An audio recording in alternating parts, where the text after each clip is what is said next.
Welcome to Gambling with an Edge.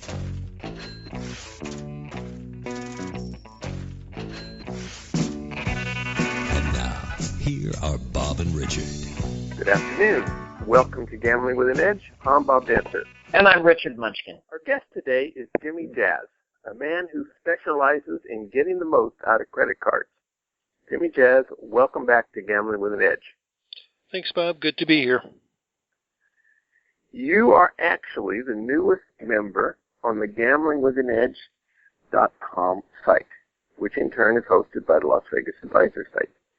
That site hosts this show, writings by Richard and myself, plus a number of others like James Grosjean, Frank Bing, and others. The decision as to who writes for that site and who doesn't, that decision goes to Anthony Curtis.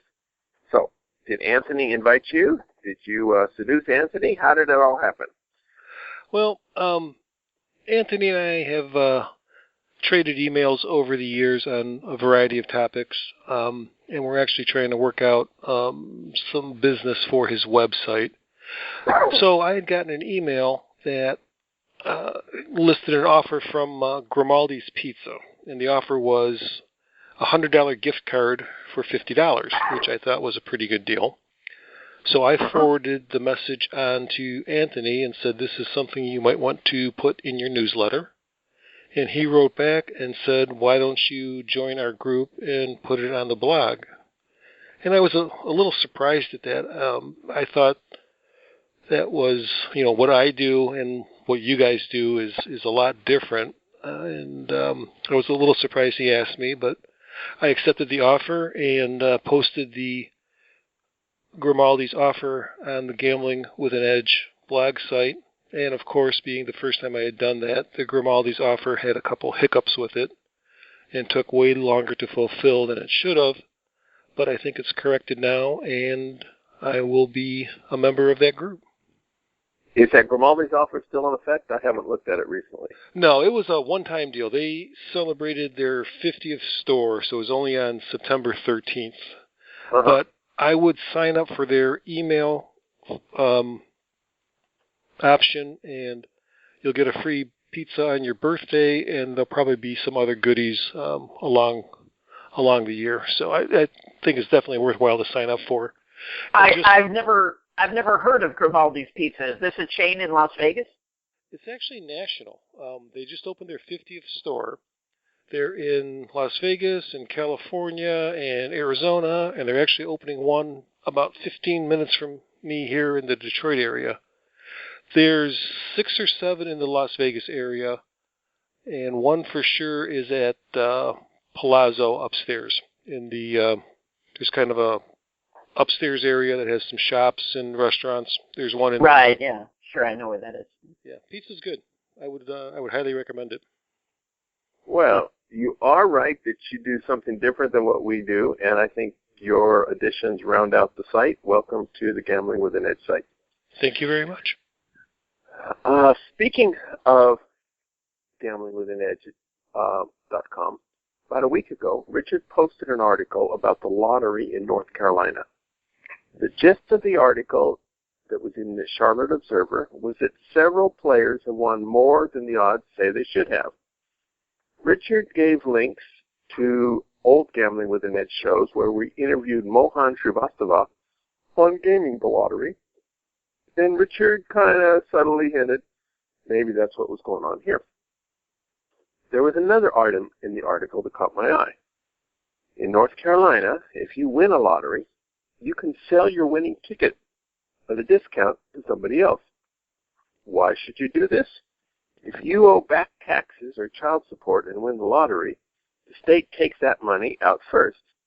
If you have sold that ticket to somebody else, you don't have to catch up on your past debts. Personally, I don't think that's a particularly good public policy loophole, but they didn't ask me. Richard? Yeah, first of all, I don't think that is legal to do that in South Carolina, but in every state, that is a service that people provide, and it's not just back taxes or child support. It's also current taxes, right? Because if you hit over $600, you're going to have a tax form of some sort, and some people don't want that, so other people have created a little sort of black market business of buying these tickets from people so they can avoid the taxes. And actually, from the details of the article, it looks like that's a more likely explanation of what was going on than people who were kind of gambling with an edge at the lottery. My initial thought when I saw the headline was, this is a chance for me to kind of tout the show and make people familiar who may not have been listening for a long time with those episodes about how to beat the lottery, which I thought were actually particularly interesting. So I thought a lot of people might enjoy hearing those episodes if they hadn't already. Those are great episodes, and if you didn't do it, Google Shrivastava and Scrabble. There was a short story he wrote that was award-winning, and it's great. Now, Shrivastava is... Actually, if you look at my post with the link to the article, it has links to our previous 2 episodes with him, and when you get to those episodes, there is also a link to the article about the Scrabble. All right, good. Let's get on to Jimmy Jazz. Now, we received an email at gamblingwithanedge@gmail.com, suggesting we look at the Chase Hyatt card because it gives you free parking, among other things, at MGM Mirage Properties. We sent this email along to Jimmy Jazz and said, is this a good deal? Jimmy, do you have any thoughts on this card? Yeah, like most things, it depends. Let's run down the card real quick. You spend $2,000 in 3 months, and you'll get 2 free nights at a Hyatt property with some limitations on which ones. The basic spend the earn is 3 points per dollar at Hyatt properties, 2 points at airlines and rental cars, and 1 point every place else. You get premium status with Hyatt, which gives you a 15% increase when you spend at the Hyatt properties themselves. You get a free hotel night on your anniversary. There is a $75 annual fee. And you get M Life Gold status, and that's where you get the free self and valet parking. One of these sites I look at, 1mileatatime.com, one of the gentlemen on there does an evaluation of what each program's points are worth, and he values the Chase Hyatt points at about $0.015 a piece. So the earn is pretty good with the 3 points per dollar at Hyatt properties. As far as the value, it's kind of hard to say. I mean, it depends on how much 2 nights at a Hyatt as the bonus and 1 night annually mean to you. There is the $75 annual fee. Is that not waived for the first year? Because many of the cards, waive the fee the first year. Right. I don't think this one does. Ah. So you're out to $75.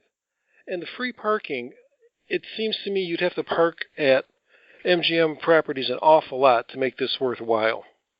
Now, if you're going once a week there and shelling out $10 every time, it's a pretty good card for you. I think for most people, the benefit for the free parking at MGM properties would be a lot less than that. And I would say there are better credit cards out there. Okay, good. Now, that was Chase. I think on the last show you were on, you talked about Chase's 524 rule that was in effect at that time. Is that still in effect, and how does it work? Yes, unfortunately, that is still in effect. So what Chase has done is taken a kind of interesting approach to limiting people like, me, who take advantage of some credit card offers. So what they've done is, if you have opened 5 credit cards from anybody within the last 2 years, you will automatically be declined for a Chase card. And one other negative of that is if you're an authorized user on a card, And if that shows up in your credit report, that counts as one of the 5. So it's actually pretty limiting what they're doing. So that rule is in effect.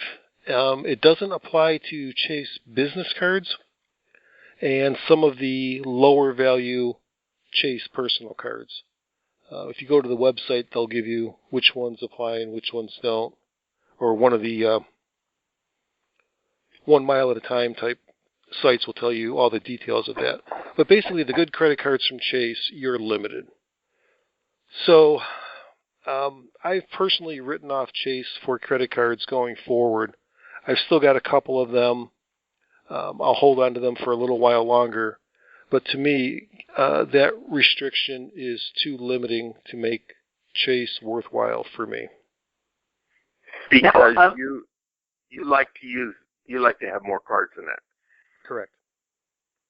And it's kind of funny though. It's like if you got an offer at the Tropicana and they said wager $100,000 in Blackjack in a weekend and we'll give you $10,000 in cash or whatever it is, and then they find out you're doing the same thing at the Mirage and then they cut you off at the Tropicana. I mean, to me, why should Chase care if I'm getting cards from Amex and Bank of America and everybody else? I mean, if anything, their restriction should be you can't get 5 Chase cards in 2 years or something like that. But which I think is the way it started out. Yeah. But you said you were avoiding Chase, but I understand they have a new Sapphire Reserve card that's supposed to be really good. Yeah. Well, let's talk about that one. That's the new Mega card they've come out with. So at the same time they're limiting people, they're also offering more goodies for the people who actually do pick up the card. So we can run through that one real quick. The big disadvantage to that is it's a $450 annual fee. To offset that, they give you a $300 annual airline credit. Now, you'll get a 50% bonus on travel from their website. Instead of the usual 2x points at restaurants and travel that the Chase Sapphire Preferred gives you, you get 3 times points. You also get a $100 credit you can use for either global entry or pre-TSA. And the spend is $4,000 in 3 months. So really not all that big of a spend. And the bonus is 100,000 ultimate reward points. So you can turn and another nice feature of that card is you get priority pass airport lounge access. So, which if you travel a lot and spend a lot of time in airports, it's nice to have that. Yeah, I didn't check into that particular aspect, but that sounds like a nice little perk as well. The big kicker for most people is the annual fee. That is a chunk of change for an annual fee, but they do offset it with the annual airline credit. So 100,000 Chase Ultimate Reward points you can cash in for $1,000. You can also use it at their travel site, and they'll give you a 50% premium. So if you find a ticket that's $600 for airfare, you can buy it for 40,000 points instead of 60,000 points. So I did a conservative estimate. I think this card is worth pretty close to $1,000, even with the annual fee. And I think it's a very worthwhile card to get. Now, assuming that you, one, have the credit score and the discipline to use it properly and haven't opened 5 other credit cards in the last 2 years. So it's a very strong offering. I've heard rumblings that Amex is going to do something similar. They have on the business side, but I haven't seen it on the personal credit card side just yet. Now, if I'm qualified for that and I want to get it, is just going to chase.com the best way, or is there a better way to get the card using a referral service of some sort? Well, I haven't checked on it for this card in particular, but most credit cards have a referral program. So I am a Chase Sapphire Preferred card holder. So if you wanted to get a Chase Sapphire Preferred card, you would send me your email address. I would type it in under my account on their website. They would send you a link where to apply.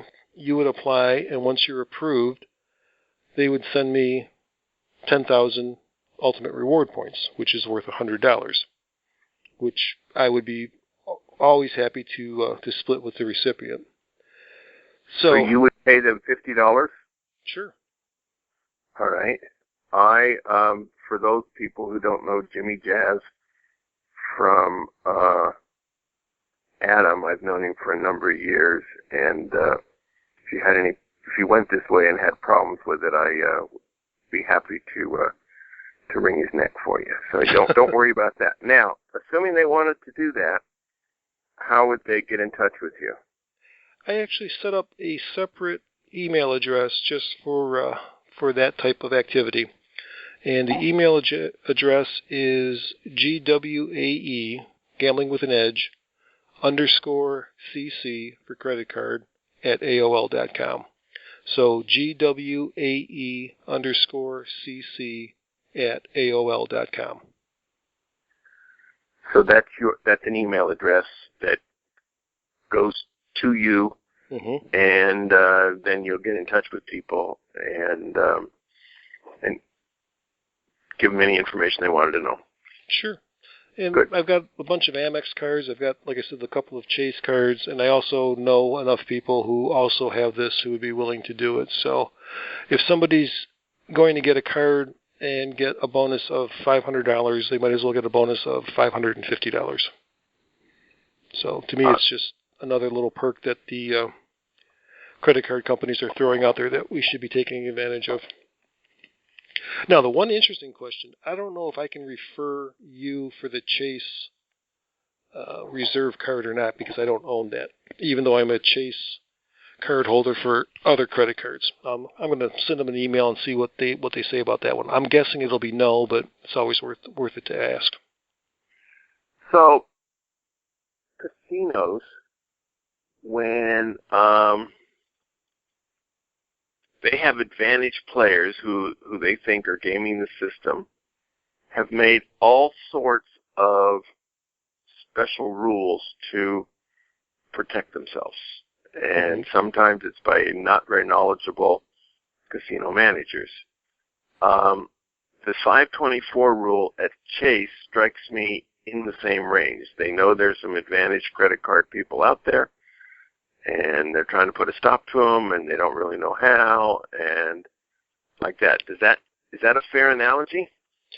Yes, and actually Chase is doing one other thing that some other credit card companies are doing, is if you get a particular credit card with a particular credit card bonus, you're allowed to get that credit card once in your lifetime. So in the olden days, you could pretty much get a credit card, keep it for 6 months, close it out, repeat twice a year, forever. So they finally caught on to that trick. So if I get the South Chase Southwest Premier card and get my 50,000 Southwest miles, I can do that once per lifetime.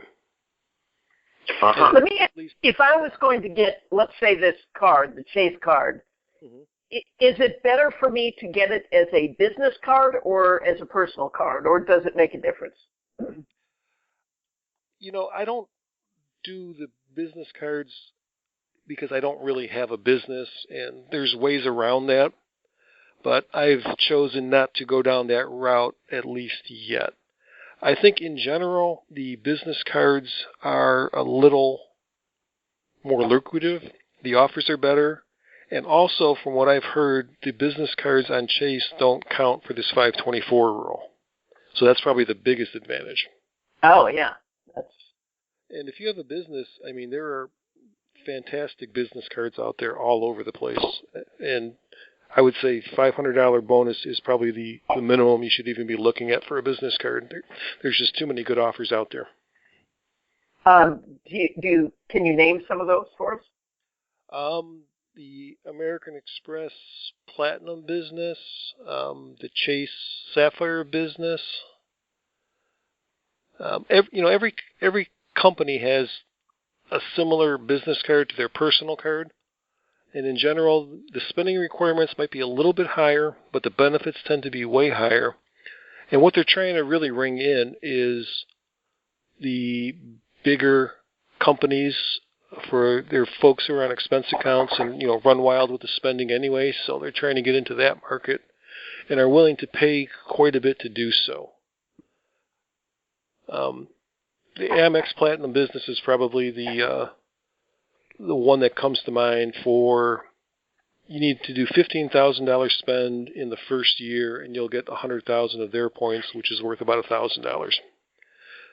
So the spend's a little higher. So 15,000 is high, but if they give you a year to do it, that's not, that's my health insurance basically. So exactly. My financial advisor has some health issues, and his premiums are about $2,500 a month, and he can pay by credit card. And I keep telling him, you should have a new credit card every other month at least. And he's gotten a couple of them, but still doesn't quite get the whole benefit of that. So if you can pay your health care by that, great. I know people who have paid college tuition by that. If you have a $10,000 bill coming up for whatever, I would get both of the Chase Southwest cards, go through the spend, and you'd basically have 110,000 Southwest miles and a companion fare for a year and a half. So let's assume I don't have any big bills coming up. Mm-hmm. How do I manufacture this spend? How do I create spending without spending a lot of money? We went over this a little bit before, but some of the people didn't hear the last show or have forgotten the points. Right. I would recommend that anybody who wants a good understanding look up the Cartwright shows that you've done. He's very sharp on that topic. The simplest way is there's actually a company called Plastic, Plastiq. And what they'll do is, say your mortgage is $2,000 a month, and most mortgage companies won't take a credit card. You go to Plastic and you say, I'll give you $2,000 plus a 2.5% fee. So I'll give you $2,050 billed to my credit card, and you will pay my mortgage in whatever bearer instrument they will accept. So it's a per pay way to pay off traditionally non-credit card eligible payments via your credit card. So for Chase Sapphire Preferred, the spend is $4,000. It would cost you $100 via Plastic to pay that off, and you would get the $500 benefit out of it. Also, Bob, you mentioned one way, if you happen to be going on a cruise, is the cruises allowed you to put cash on your credit card in the casino, right? Like $3,000 a day or something? The Norwegian, until about a year and a half ago, allowed you to do that with no fee whatsoever. Now they charge a significant fee, and it makes it not very interesting. Yeah. They do, if you plan to use go on a lot of cruises, either you are in the Harris system or Penn National or some of the others who all use NCL, you are allowed to buy certificates for future cruises at a pretty good discount, and the certificates are good for the next 4 years, and they can be transferred to anybody. So those are good deals. So if you're planning to do Norwegian over and over again, you definitely want to do that each time you're on that cruise. All right. Let's talk about when I'm going to Hawaii soon and renting cars, and I'm using AutoSlash. I first heard about AutoSlash from Jimmy Cass on one of our shows a couple years ago, and have been happy with getting car rentals through them. Jimmy, do you still recommend them? Are there better ways to do it, or how do we do that? I like AutoSlash a lot. I had the idea for it 5 years ago or 10 years ago, but had no way to implement it. It's such a great, simple idea. You tell them what car you've rented or what car you want to rent, and they use their tools to search the 11 zillion different rates that are out there. And when they find a better one for you, they let you know. Or if you've booked the reservation through them, they'll actually handle all the paperwork, and rebook your reservation at the lower rate. Now, I do a little checking on them from time to time, and I go through the trouble of looking at the various sites and trying to find a lower rate. And I can usually find something a little bit lower if I put in a lot of work. But if I have a trip coming up in 6 months, I just book a car through whoever, send them the information, and they will keep emailing me lower rates until the day of the trip. So to me, it's a tremendous service. I'm not quite sure how they make money yet, but I hope they stay in business, and I hope they do this forever. I don't see any reason anybody shouldn't be using that site. Yeah, I'm a big fan of that site as well, and I use that whenever I book a car. That's good. I don't know how they do it. I don't know how the revenue model works, but that's for business majors to figure out. So we're renting a car now, and they always ask if you want to buy their overpriced insurance. Now, there's got to be pluses and minuses to buying insurance for on your rental cars. Yes. Can you go through some of those, please? Yeah, this is actually a very unclear, murky topic, and there's a lot of little details to it. I would say to simplify it as much as possible, if you buy the renter's insurance, the benefits are mostly that it is your primary insurance. That means if there's an issue, the rental car company deals with it, not your insurance company. So they take care of pretty much all the details. And I've heard and haven't confirmed that a minor accident may not even get to your insurance company at all, which would be a pretty good save on your future rates for that. You would get an immediate replacement vehicle if you have an issue, accident, theft, whatever. And you should also be eligible for roadside assistance, which a lot of rental car companies now charge you for. So those are the pros. The cons are that it's very expensive, and it duplicates at least some, and probably a lot, of your primary insurance. Now, some credit cards, like Chase Sapphire Preferred, give you primary coverage through their credit card. So if you have an accident, it's a rental car, and have declined all the expensive coverage from the rental car company, you still get all the benefits of primary coverage via your credit card company. So very few credit card companies do that. I know some of the Amex business cards do that, and I know that Chase Sapphire Preferred does that, which is probably the reason I've had that card for 5 years and have paid an annual fee on it for 4 years, which I very, very rarely do. But I mean, getting good information about rental car insurance and all the details of it, it's hard to get good information. And if you have an accident or issue with a rental car and don't have their coverage, best case, you're in for a long, protracted, painful battle with the rental car company, and they will try and scrape every nickel they can out of you. They'll do things like loss of use. They'll charge you for the time between the accident and when the car is repaired. You have no say. Now, I had this happen, and I was actually kind of pleasantly surprised when, because when it happened to me, loss of use was, I had a car that somebody backed into the door and made a dent in the door. Mm-hmm. And they said they have a book that tells them how long it takes to fix every problem. And so let's say it was 8 hours. Mm-hmm. So the loss of use was only 8 hours. Whether it took them a week or a month to fix the car, the loss of use was only 8 hours. That's all they... One of the major rental car companies, wasn't it? Yeah. Yeah.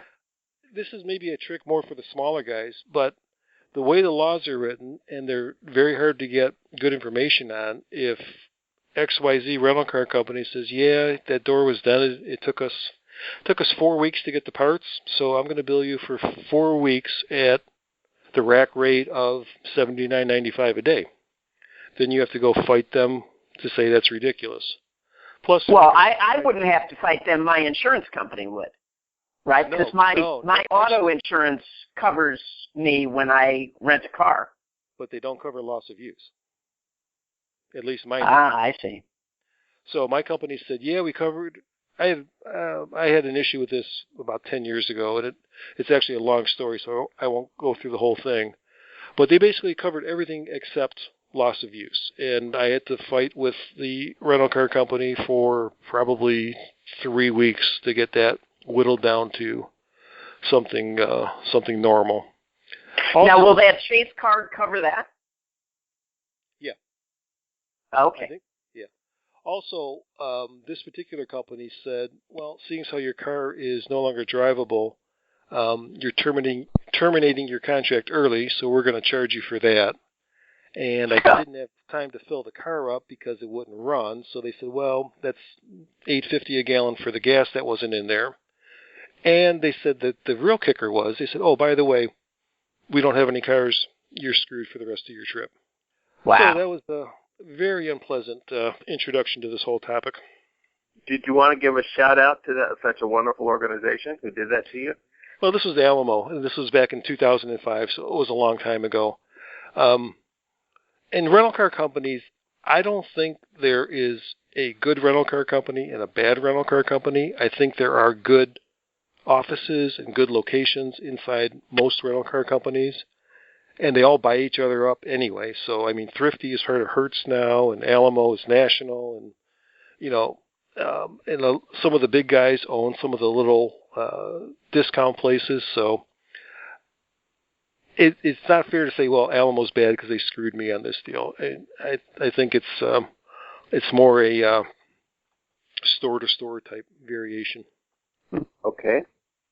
So let's say you're a guy who has 6 credit cards, Mm-hmm. and each one has its own due dates. Each one has its own manufactured spends that must be done by a particular date. Each one is, so there's all kinds of parameters there that you have to be an anal level accountant, I would think, to keep track of all this. So do you have any hints on how do you do it, or in general, or anything like that? It is a fair amount of work, but like most things, once you do it a couple times, it gets easier. A couple things that make it easier are the auto reminders from the credit card companies. So you can have them send you an email or a text that says, hey, your bill is due, or your bill's getting close, or we haven't received your payment yet. Also, I sign up for auto pay on all the credit cards in case I, for whatever reason, don't look at the credit card, it gets paid. So those two help out. But I also keep a spreadsheet that's about 30 columns wide to keep track of the various aspects. So, I mean, it is a little bit of work, but the benefits are huge. I would just say, Bob, in my own case, I also, on everything, I sign up for auto pay. But because of the spend, I tend to do the credit cards one at a time because I don't want to have a 4,000 spend and a 10,000 spend and another spend all at the same time, right? So I'll apply for one credit card at a time. I'll finish the spend, and then I'll go apply for another credit card. So it makes that part of it a little bit easier. And that's a pretty good way to do it. But you're giving up 80% of the value of it. I mean, the people who do hold, 5 or 8 cards and can manage it get a lot more value. No, because it just means that I'll get the 5 or the 8 cards. It'll just take me a little longer to accumulate them. Because you only have to do the spend one time. Right. And then you still get the benefit. Well, you're both right. Managing 4 cards is obviously more work than managing 1 card. So if Richard has 4 cards that each have a $500 bonus benefit, he'll get that in 2 months or 3 months. Whereas if Bob does them one, or I got you reversed, but if the other person does them one at a time, it'll take you a year to get those 4 bonuses. So it's a matter of timing and how much effort you want to put into it. But yeah, it's a lot to keep track of. And unfortunately, I haven't found a good off-the-shelf tool. And I remember Cartwright talking about this, said the same thing, that he hasn't found a good off-the-shelf tool. And there's the whole issue of you storing all your credit card information for 5 different credit cards on a given site, because then if they get attacked, you get zapped on all 5 credit cards type deal. So there's the whole security issue as well. So yeah, there's definitely some considerations for doing this. Assume I'm somebody who has a credit card, but total newbie to the Advantage credit card system. Are there any cards I should consider first, and why? Well, if you're a total newbie and you don't want to spend $4,000 in 3 months or $2,000 in 3 months, I think the Chase Freedom card is $1,000 spend. It might even be $500 spend in 3 months, and they'll give you $150. That's probably the most basic, most straightforward, low spend requirement, decent-sized bonus that I can think of off the top of my head. If you want to go a step higher, I would do the Chase Southwest cards. There's 2 of them. There's a Plus and a Premier. And I would do the Chase Sapphire Preferred, which to me is my favorite credit card. Chase is doing a couple little funny things that lessen the value slightly, but that's still the only credit card I've had in the last 10 years that I've actually renewed and paid the annual fee for. So is there a site, or is there a site to know what is the best way to use your points on any given particular card? That's an interesting question. Now, there's a bunch of sites that will tell you what credit card offers are out there. There's a couple sites that will give you an approximate value for the individual credit card points, what they think they're worth. But as far as how to use it, I guess I think that'd be a little bit more the personal choice. Well, but sometimes, like for certain cards, it turns out it's way better if you use those points to buy airline tickets. And other cards, it's better to use the points to buy something else. But how do you know? I mean, well, each of the, I'll give you about 5 different sites in a minute, but they'll tell you what you can use the points for, and then it's kind of up to you, what you actually do with them. Like on the Chase Sapphire Preferred, say you've got 50,000 ultimate reward points. You can cash that in for $500, or you can go to their travel site, which is quite a bit like Travelocity, and they'll give you a 20% premium. So your 50,000 points are worth $600 in travel on their website, or you can transfer them to a host of programs. So you can transfer them to American Airlines and Delta and Southwest. And for me personally, I think Southwest points are worth about 1.7 cents. So if I transfer 10,000 points from Chase Ultimate Rewards to Southwest, to me that has a value of $170 versus a value of $100 if I take it as a statement credit on the Ultimate Rewards site, or $120 through the Chase Ultimate Rewards travel site. So right, okay, but is there a place that has consolidated that information? Most of them aren't as flexible. So there's cards that are airline points only, and there's cards that are cashback only. And the hybrids, I think, are a little bit the more unusual aspect, like the Chase Ultimate Rewards. The Chase Sapphire, I think, is a little unusual in that respect.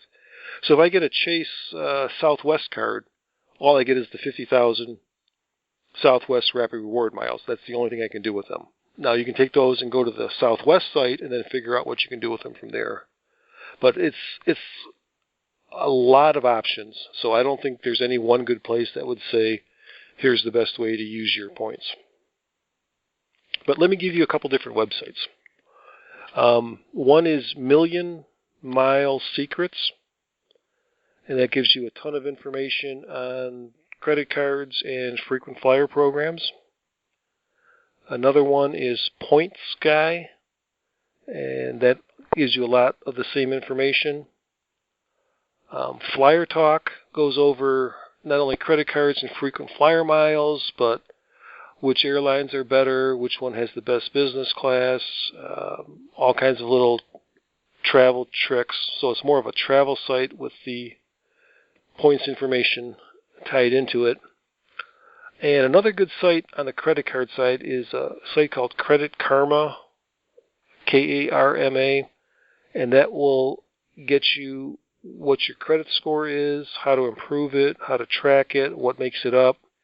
And it's a very good site for figuring out where you're at with the credit cards and what you can do to improve your credit score if you need to get a particular card. Okay, so you actually sent these credit card links to Richard and me in the before the show, and we can post them on the Gambling with an Edge page as to these. These are referred to in the talk, so in case people don't have a pencil when they get down there. So it's on the gamblingwithanedge.com. We will post those. So was 1 mile at a time, boardingarea.com/value miles points, was that something else, or did you just mention that one now and I missed it, or what? No, actually, I think I forgot to mention that one. 1 mile at a time is another great website, and that particular link you just mentioned is the page that shows you what they think points are worth for the various cards. So they'll say a Delta point is worth 1.2 cents, and a Southwest point is worth 1.7 cents, and a American Express Starwood Preferred Guest Card point is worth 2.2 cents. It's a great link, and they list frequent flyer programs, credit card points, all kinds of good stuff.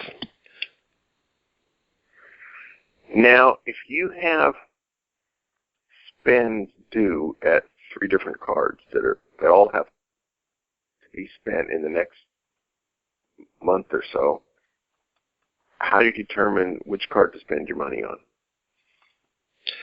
That gets complicated because everyone's a little bit different. Okay. For example, I've got an American Express Blue Preferred Cash card, and that particular card gets me 6% at grocery stores, which to me is a huge, huge number. It gets me 6 is really high.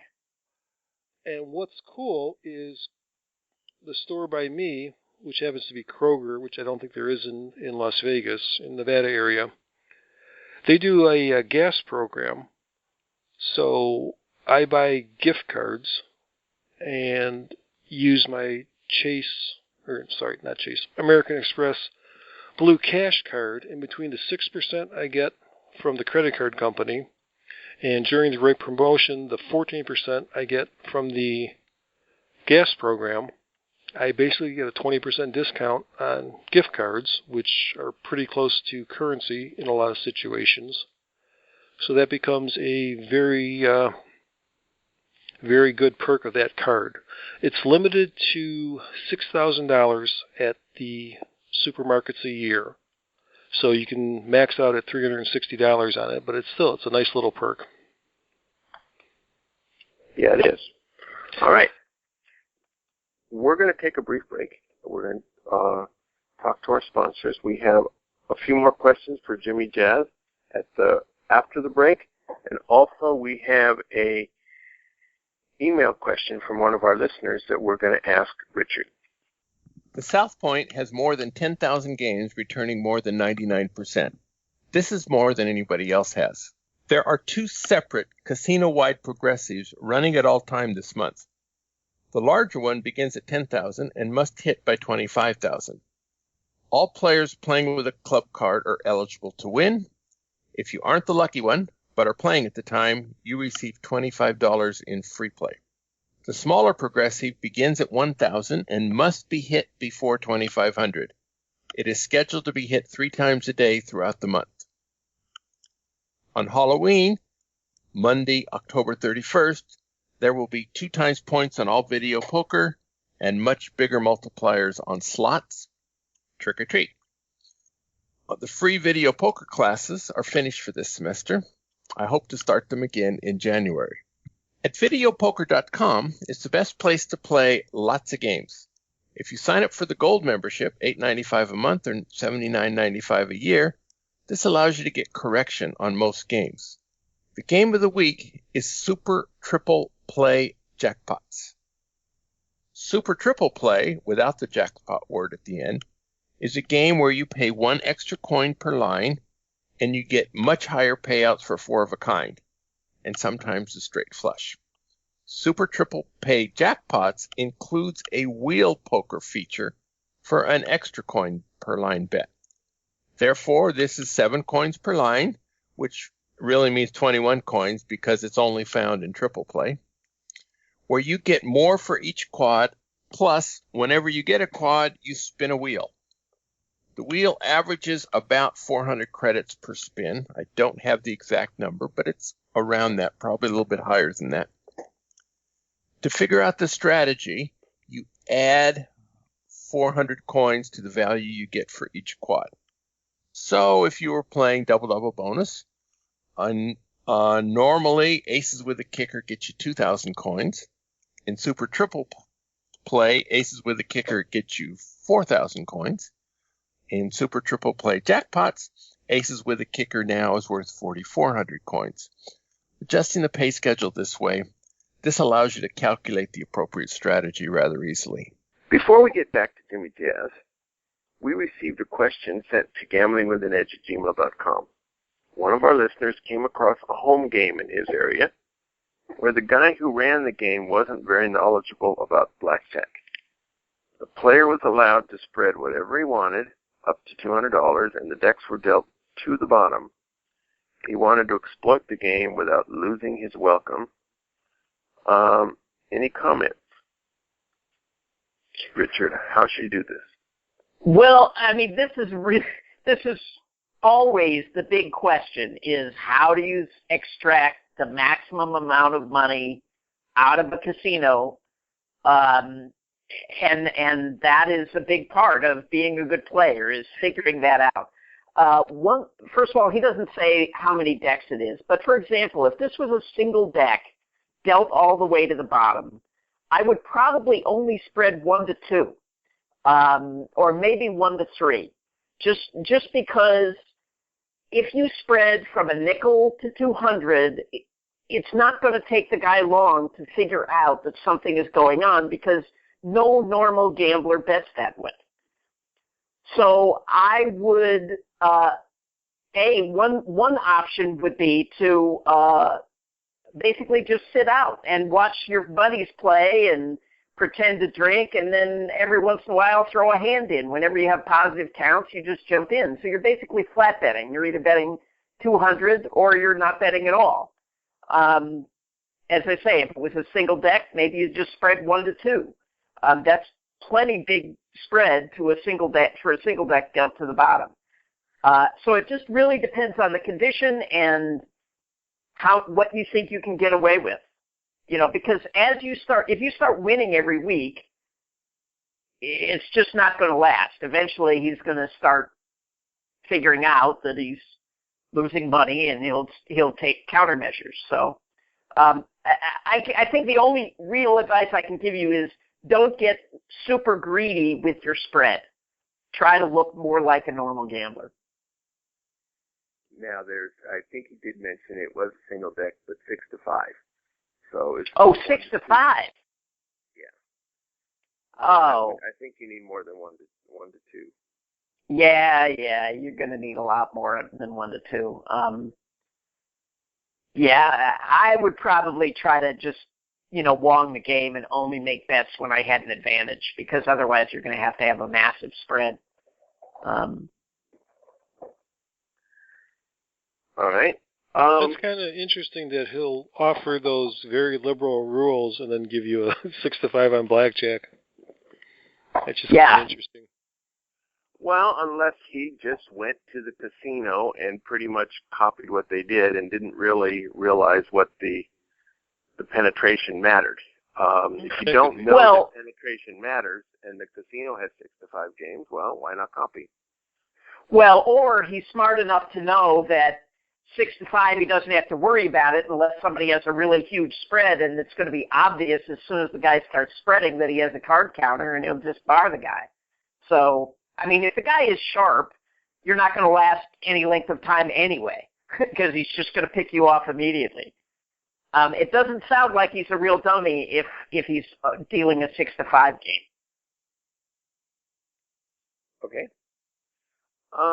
Jimmy, a little while ago we were talking about car rentals, and one of the things I forgot to mention is toll roads when you're driving a rental car. Are there special considerations there? Well, the special consideration is for the new breed, which are the cashless toll roads.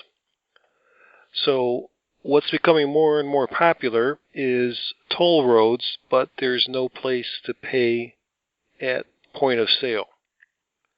And this becomes a bigger problem when you rent a car. My last experience, I was in North Carolina, and they have this brand new beautiful road, the 540 Research Highway toll road, that is cashless. So I picked up my rental car, and my rental car company didn't mention anything. And I get in my car, and I go on my way, and I see the toll road, and they have the big overhead sign that says you have to have an Easy Pass or a Sun Pass or bill by mail. So I thought, okay, I'll go do this. They'll send me a bill by mail. It'll be a little bit extra, but no big deal. I go there, and then I return the rental car, get on the plane, and flying home, and I, for some reason, had the rental car contract in my hand, and I started leafing through it.